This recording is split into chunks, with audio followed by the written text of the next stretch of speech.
From a very young age, we're told countless lies about the purpose of committed relationships, how those relationships are developed, and what it takes to maintain them over time. It's only as we get older and start trying to develop our own relationships that we actually realize relationships are not what we read about in fairy tales, it's not what we see in movies, and it's not what we see on social media. Unfortunately, many of us never had anyone to teach us about how committed relationships work, and so we were forced to learn through sheer observation. However, many of us were never taught to observe properly, so we end up misinterpreting many of the things that we see and hear. Well, what's the biggest misconception about committed relationships today? What is it that so many of us get wrong when it comes to choosing a partner, developing a relationship, and setting expectations of that relationship? In today's episode of Real English Radio, we're going to listen to a clip from a conversation between Brené Brown and Tim Ferris about what Brené believes to be the biggest lie we're told about relationships and the change in thinking we all need to make if we want to sustain a healthy partnership with someone. Let's check it out. Everyone says marriage should be 50-50. It's the biggest crock of bullshit I've ever heard. It's never 50-50. Yeah. Ever. And so what we do is we quantify where we are. So if Steve comes home and he'll be like, I got 20. Just in terms of energy. Just energy, investment, kindness, patience. I'm at 20. And I'll be like, I'll cover you. I got you, brother. Like, I'll pull the 80.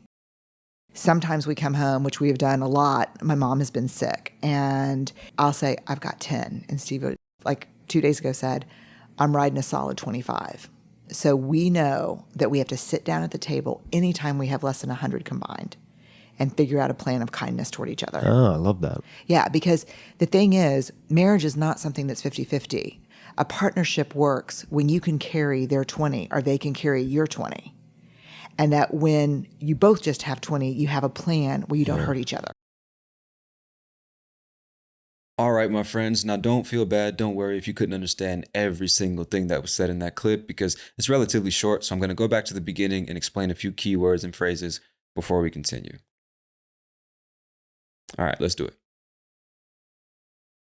Everyone says marriage should be 50-50. It's the biggest crock of bullshit I've ever heard. Okay, everyone says marriage or being married, which is really the same thing. Everybody says marriage should be 50-50. Now, I'm sure that many people say this in many cultures around the world.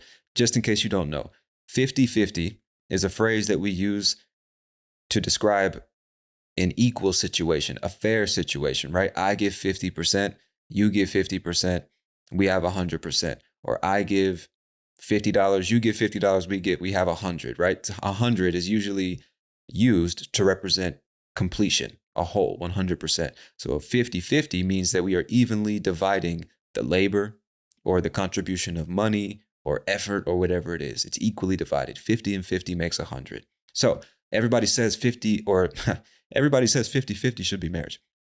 No, everybody says marriage should be 50-50. It's the biggest crock of bullshit I've ever heard. So a crock of bullshit, it's a colloquial phrase or expression. It just like bullshit, generally speaking, is just something that is false, something that's ridiculous, something that's stupid. So a big crock of bullshit is just like a gigantic pot or container or, I don't know, a bucket of bullshit.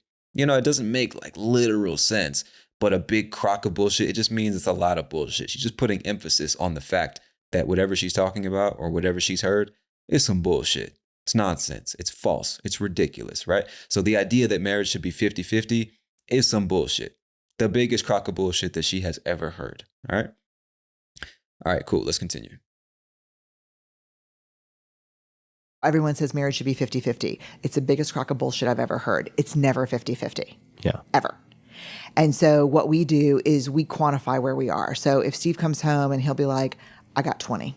Okay, so what they do is quantify where they are. Doesn't really make literal sense out of context, but in this context, what she means when she says quantify, it means to measure. To quantify something is like to measure the quantity of something. So then she kind of proves that or illustrates that with what she says next.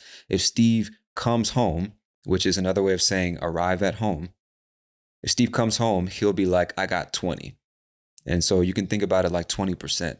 I'm capable of giving 20% of my patience, my effort, my love, my energy. I am not at 100% right now. I am not perfect. I am not ready to take on the world. I got a solid 20% right now. So he's quantifying the level at which he's able to contribute to the house, to the relationship, to the family, to the situation. I hope that makes sense. So I also said, or Brené said, he'll be like, I got 20. Let me play it again. Is we quantify where we are. So if Steve comes home and he'll be like, I got 20. If Steve comes home, he'll be like, I got 20. If you read that and you try to understand it literally, it makes no sense. Now, I might have explained this on the podcast before, but just in case you're new, first of all, welcome to the family. But second of all, if you are new and you've never heard this before, in American English, I don't know about other dialects, in the United States, when we say he'll be like, or she's like, or he was like, or I'm like, depending on the context, what we mean to say is he says, or I said, or will say. So let me go back to the sentence. So if Steve comes home, he'll be like, I got 20. Really what he's saying, or what she's saying, is if Steve comes home, he'll say, I got 20.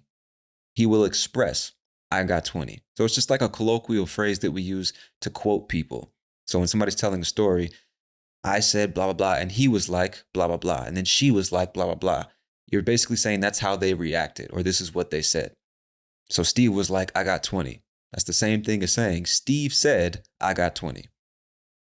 I really hope that makes sense because it's very, very, very common, at least in American English. So I'm going to play it one more time. Is we quantify where we are. So if Steve comes home and he'll be like, I got 20. Just in terms of energy. Just energy, investment, kindness, patience. I'm at 20. And I'll be like, I'll cover you. So you hear it, she said it again. So Steve comes home and he'll be like, I got 20.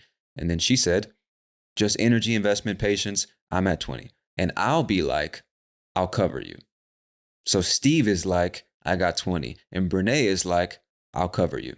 Steve says, I got 20. And Brené says, I'll cover you, right? Let me play it again. At 20. And I'll be like, I'll cover you. I got you, brother. I didn't go back far enough. Give me a second. Let me go back a bit more. Energy. Just energy, investment, kindness, patience. I'm at 20. And I'll be like, I'll cover you. I got you, brother. Like, I'll cover you. I got you, brother. I think it's hilarious. She says that to her husband. I got you, brother. So I'll cover you. If somebody says this in this context, it's basically saying, I will protect you. I will take care of you. I will take responsibility for you, right? It's basically, in this case, if Steve has 20 and Brené is going to cover Steve, she is going to give 80 so that they can have a complete 100. So if you got 20, I got you, brother. I'll cover you. It means that I will compensate for what you are lacking. You got 20, so that means I need to bring 80. I will cover you. Okay? So when she says, I got you, this is another very, very common expression, at least in the US. And it just means in this context, because it means different things depending on the situation. In this case, if somebody says, I got you, it means like, it's another way of saying, I will compensate for you. So you got 20, don't worry, I got you, which means I'll take care of you. I will compensate for whatever you're lacking. I got your back is another way of saying something similar, right? If somebody says, I got your back, I'll protect you. I'll take care of you. I'll do whatever is necessary to make sure that you are taken care of, to make sure that you are good. So you only got 20%. Don't worry. I got you. I'll take care of you. I will provide the other 80%. I will cover you. I really hope that makes sense. Let me go back a few seconds, play it one more time, and we'll continue. Energy. just energy, investment, kindness, patience. I'm at 20. And I'll be like, I'll cover you. I got you, brother. Like, I'll pull the 80. Sometimes we come home, which we have done a lot. My mom has been sick, and I'll say, I've got 10. And Steve, like 2 days ago, said, I'm riding a solid 25. I'm riding a solid 25. Literally, that makes absolutely no sense. I'm riding the number 25, but it's just a colloquial expression. If I'm riding a solid 25, it just means I am currently at a solid 25. It's really hard to explain it in any more detail than that because it doesn't make literal sense. It's just an expression. I'm riding a solid 25, it means I am currently at 25. And when he says solid, it's like, how can I say? It's basically saying a concrete 25. So it's like, look, I know it's not a very high number, but it's a solid 25. That's the best I got. I can confidently say it's 25. It's a solid 25. You know, I can't give you any more than that. And all I can promise is this. I can confidently say it's 25. I'm riding a solid 25. Sick. And I'll say, I've got 10. And Steve, like 2 days ago, said, I'm riding a solid 25. So we know that we have to sit down at the table anytime we have less than 100 combined and figure out a plan of kindness toward each other. Okay, so they know that anytime they have less than 100 combined, they have to sit down at the table and come up with a plan and figure out how to treat each other well. Let me go back to the actual words. So we know that we have to sit down at the table anytime we have less than 100 combined and figure out a plan of kindness toward each other. So you might be asking yourself, what's the difference between sit and sit down? In many cases, they're basically the same thing, but to sit down is more specific. It's more descriptive. It literally describes the action of going from a standing position to a sitting position. Now, the verb sit by itself can be used more generally. If you are already in a seated position, you're already in the chair, you are just sitting. You're not sitting down. Sitting down describes the action of going from a standing position to a sitting position. Once you are in the seated position, you are sitting.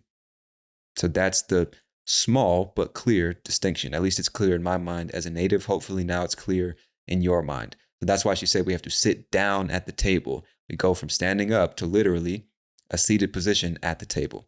And once we are seated at the table, then you can say we're sitting at the table. Okay? So they have to sit down at the table anytime they have less than 100 combined and figure out a plan. To figure something out typically just means to discover the answer to a question or find the solution to a problem. So if we're figuring out a plan of kindness, we're using our intelligence, we're thinking together to solve this problem. How are we going to be kind towards each other? How are we going to make sure that we don't destroy our relationship just because it's a bad day? That's what it means to figure out a plan of kindness. We know that we have to sit down at the table anytime we have less than 100 combined and figure out a plan of kindness toward each other. Oh, I love that. Yeah, because the thing is, marriage is not something that's 50-50. A partnership works when you can carry their 20 or they can carry your 20. A partnership works when you can carry their 20 or they can carry your 20. Now, carry typically is taken more literally, like you hold something in your hands or with your arms and you support it as you walk down the street or wherever you go. You have something in your hands, you're not letting it fall. You are carrying that thing. For example, if you have a child, when they're very, very, very little, they can't walk yet, you want to take them somewhere, you pick them up, you have them in your hands and you're supporting them with your arms or your shoulder or your chest. You are now carrying the baby so that they are not on the ground and that you can walk with them and they don't fall. You know what that means, right? So that's literally what it means to carry. In this case, when she says you can carry their 20 or they can carry your 20, it just basically means to shoulder a particular responsibility. But metaphorically speaking, if they can carry your 20, it means that they are compensating for the 80 that you're lacking. So you've only got 20. Okay, I can work with that. I'll bring the 80. I will cover you. I got you. I will support you. I will carry you during this time that you need my support, because I know maybe next week I might need you to carry or support me. And that's really what it means, is support. That's really what we're saying, is a partnership works when sometimes they can support you and sometimes you can support them. That's really what she's saying. All right, let me play it again. Marriage is not something that's 50-50. A partnership works when you can carry their 20 or they can carry your 20. And that when you both just have 20, you have a plan where you don't hurt each other. All right, my friends. Now, as I usually do, I'm going to go all the way back to the beginning, play it from start to finish just one more time. It's a 60-second clip, so it's not that long. And we'll see how much more you can understand, and we'll reinforce all those words and expressions I just explained to you. All right, let's do it. Everyone says marriage should be 50-50. It's the biggest crock of bullshit I've ever heard. It's never 50-50. Yeah. Ever. And so what we do is we quantify where we are. So if Steve comes home and he'll be like, I got 20. Just in terms of energy. Just energy, investment, kindness, patience. I'm at 20. And I'll be like, I'll cover you. I got you, brother. Like, I'll pull the 80. Sometimes we come home, which we have done a lot. My mom has been sick. And I'll say, I've got 10. And Steve, like 2 days ago, said, I'm riding a solid 25. So we know that we have to sit down at the table anytime we have less than 100 combined and figure out a plan of kindness toward each other. Oh, I love that. Yeah, because the thing is, marriage is not something that's 50-50. A partnership works when you can carry their 20 or they can carry your 20. And that when you both just have 20, you have a plan where you don't hurt each other.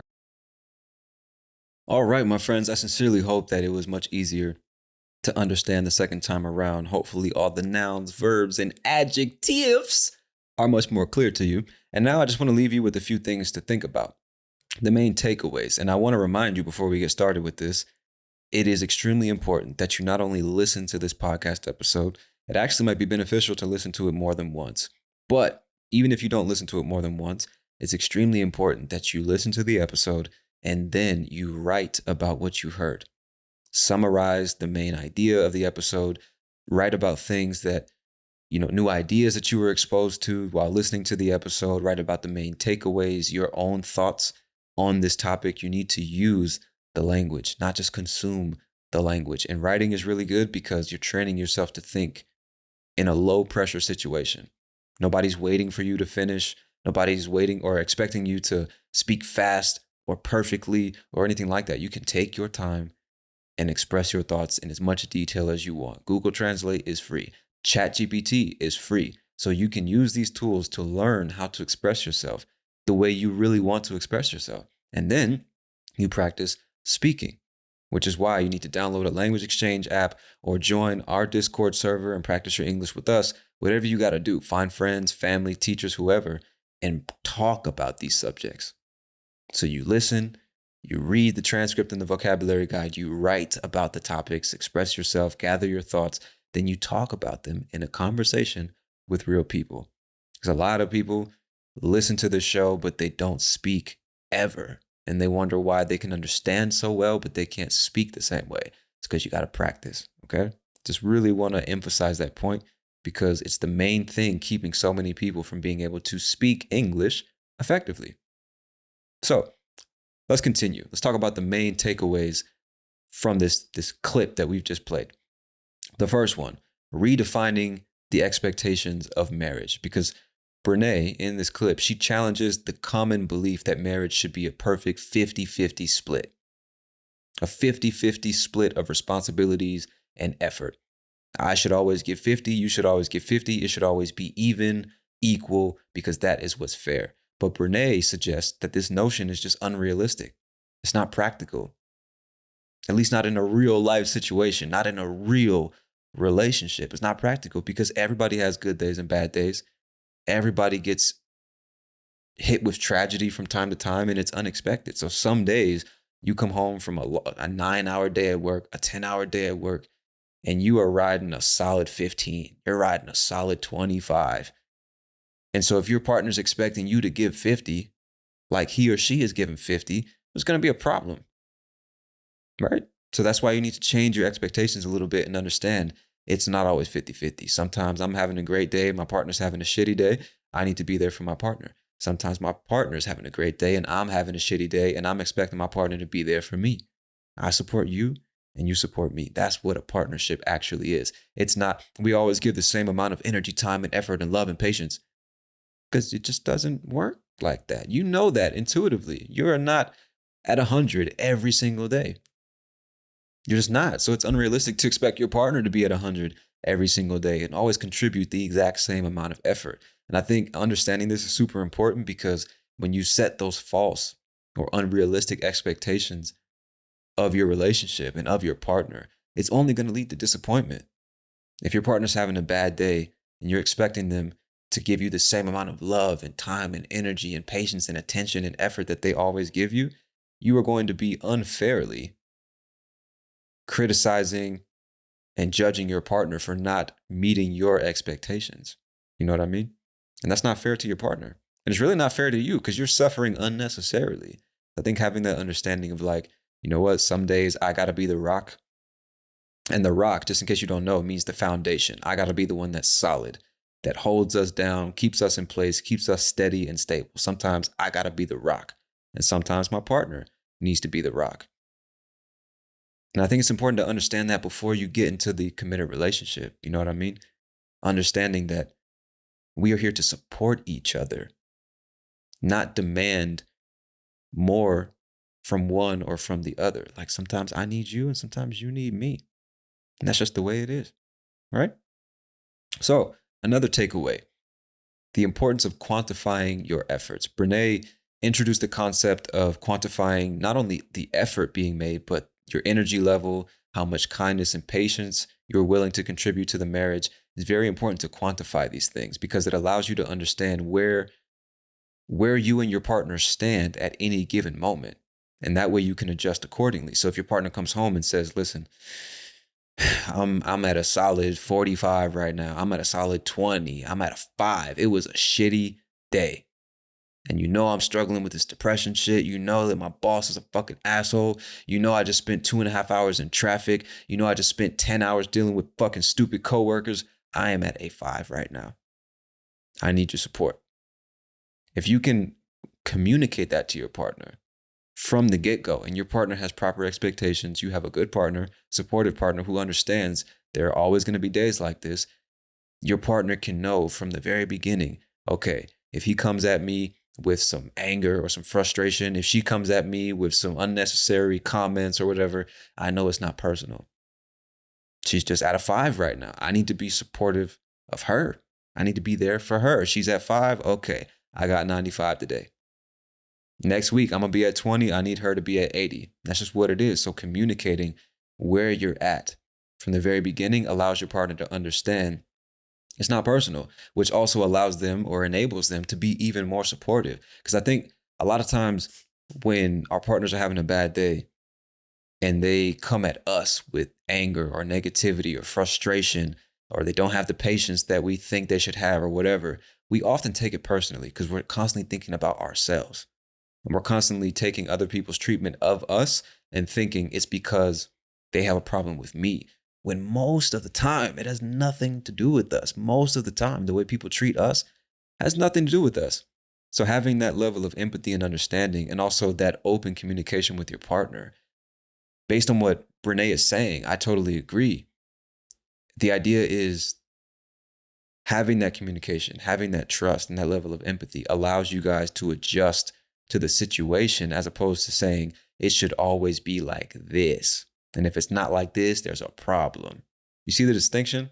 Having those expectations of something always being a particular way is just a recipe for disappointment, bro. It's only going to cause problems. But if you have open communication and you can communicate with each other like, look, I'm not having the best day. Don't take any of this bullshit personally. Please just support me and be here for me. I have to imagine. Actually, I have experienced much smoother and more pleasurable, enjoyable, satisfactory relationships. You know what I mean? It's all about communication at the end of the day. So point number 3, supporting each other, which I really just talked about. Brené emphasizes the importance of supporting your partner when they're going through some challenging times. They're having a rough day. You need to be there, right? She mentioned dealing with challenging situations like maybe your mother is terminally ill. Maybe she's got cancer or bronchitis or fucking, I don't know. Something's wrong. She's very sick for whatever reason.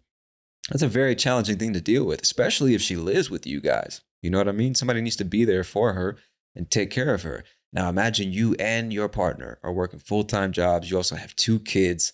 You live in a gigantic city where there's traffic and pollution and frustration and just so much stress. Shit like that. And people all around the world, probably somebody listening to this podcast right now is going through that.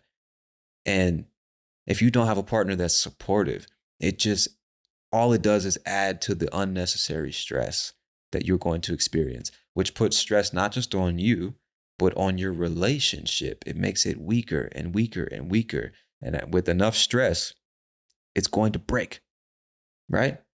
It's just the way it is. So I think the point to remember here is that part of the reason you get into a committed relationship with somebody is so that you can have a support system.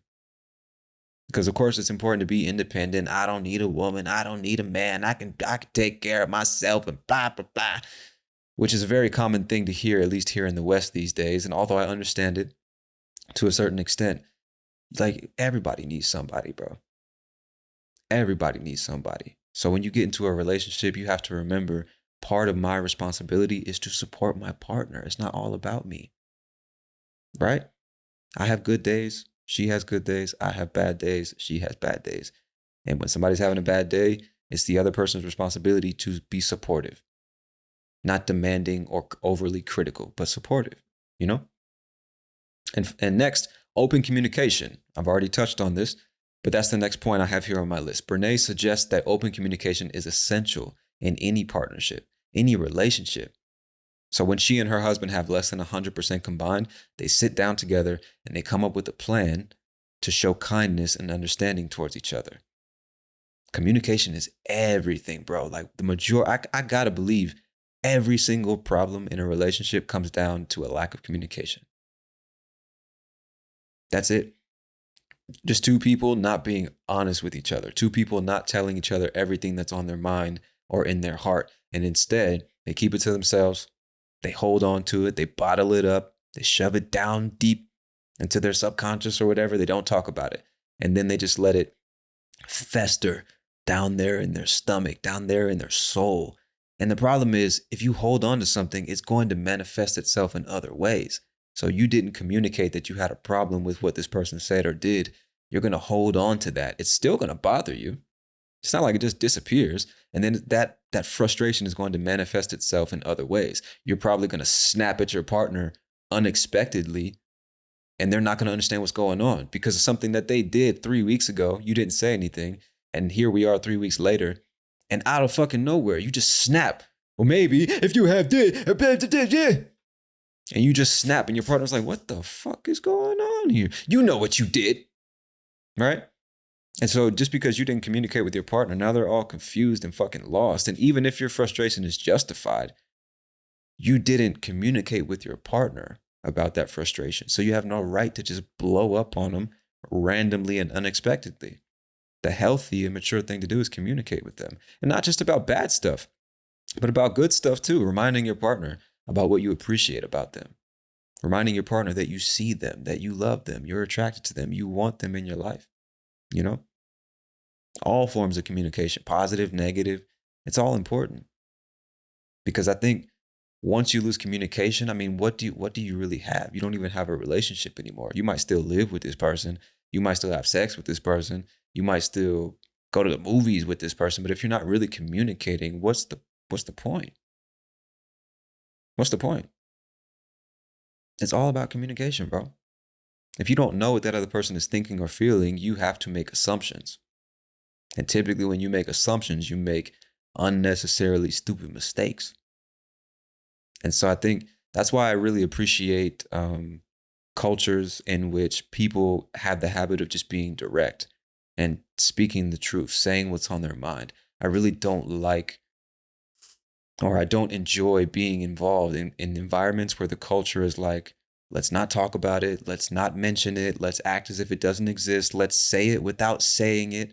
That is really challenging for me, man, because it just causes all these unnecessary problems and misunderstandings. And it's like, you have something to say. You know there's an issue. You know there's something that you want other people to know or hear or understand, but you don't say it because you don't want to hurt their feelings or because you don't want to be perceived as rude or arrogant or whatever. Like, man, fuck that, bro. Fuck that. Communication is everything. And every time you choose not to communicate what's really on your mind or really in your heart, to me, it's saying that you don't respect or value this person enough to tell them the truth.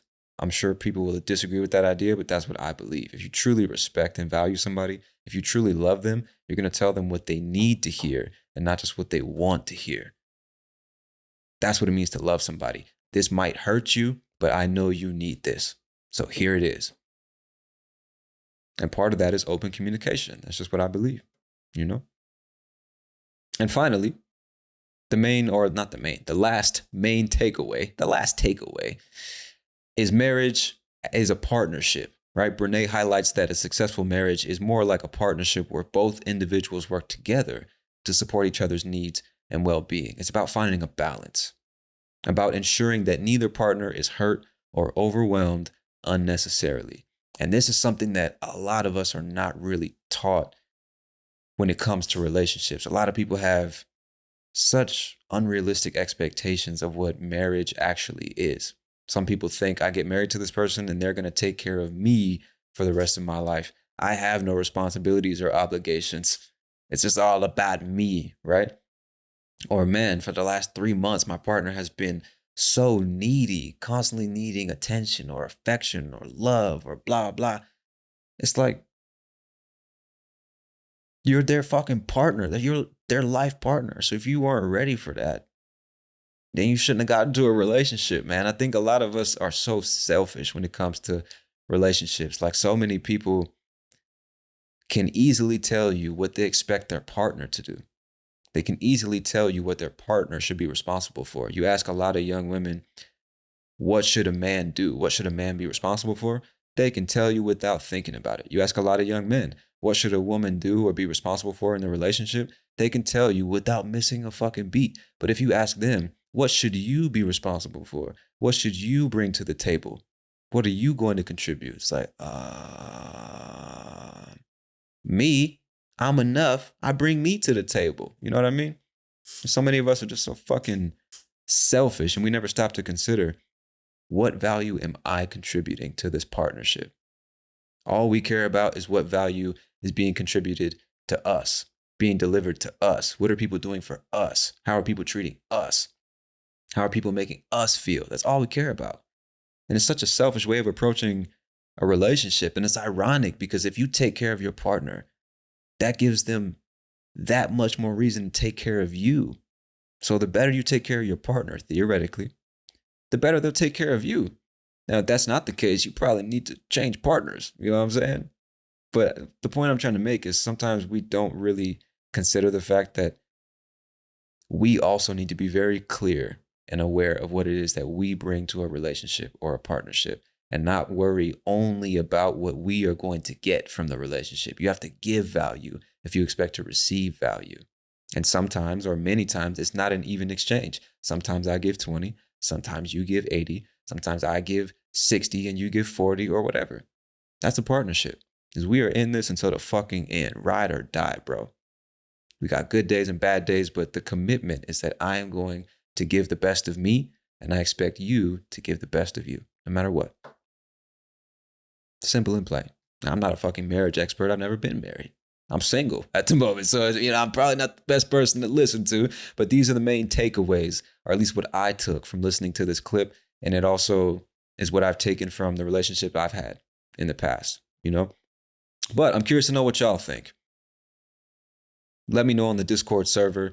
Start a conversation or write about this in your journal. Hit me up on social, whatever you got to do, because I think this is a very, very, very important topic. And it's going to be even more important in the future because the way relationships are developed, what's important to people, and people's perceptions of what a relationship should be is changing. The way our parents or grandparents treated relationships and marriage is very different from what a lot of young people perceive marriage to be, or their ideas of what marriage should be, or their ideas about commitment, their fears and insecurities about commitment and marriage and having kids and all this type of stuff. It's something that is so fundamental to humanity, right? The development of relationships. Yet we never take a class about it in elementary school, middle school, high school, or college. And most of us, we just do what we've seen. Like a lot of people treat their romantic relationships the way that their parents treated their marriage at home. What I mean is, like, if you were lucky enough to have both of your parents at home, you typically learn or form your idea of what a relationship is, about what a romantic committed relationship is, by watching your parents. And so if both of your parents are home and it's not the healthiest situation, you form your ideas and probably your behavior in a relationship based on what you saw at home. And unfortunately, the case is most likely that your parents never sat you down to talk to you about love or relationships or marriage or responsibility and commitment and sacrifice in a relationship. I don't know anybody whose parents sat them down to talk to them about that, ever. And so then you get older, you start trying to form your own relationships, and you're just making so many dumb decisions, choosing people that are clearly wrong for you, but that just make you feel a certain way, right? Like most people don't know how to choose a partner. The divorce rate in the United States is about 50%. Half of all marriages end in divorce. Half of them, bro. If that doesn't tell you that people don't know how to pick partners, I don't know what does. That doesn't tell you that something is clearly going wrong when it comes to developing and maintaining relationships. I don't know what does. And I think a big part of it is just we're not really taught about human psychology, human nature, the development of relationships, maintaining those relationships, who we should form relationships with, who would be a good partner for us and why, you know? All these little things that make up a healthy, productive relationship, we never really study or learn or improve on these things. And I think it's problematic, bro. So hopefully this episode has at least given you something to think about. Maybe you never even considered this topic until today. So if that's the case, I'm very happy to know that. And even if you thought about it before, I think it could be beneficial to talk about it again with your girlfriend, boyfriend, husband, wife, mom, dad as well, your friends, whoever, man. It's important to talk about these things. Don't just consume the content and then go back to your life distracted by more social media posts. Like, stop and think about it. After you think about it, find a friend or somebody and talk about it, man. Because this shit's important. But I'm going to leave it at that, my friend. Hopefully you have enjoyed this episode of Real English Radio. Thank you so much for your time and your attention. I am your host, Tony Kaizen, and I'll talk to you soon. Peace.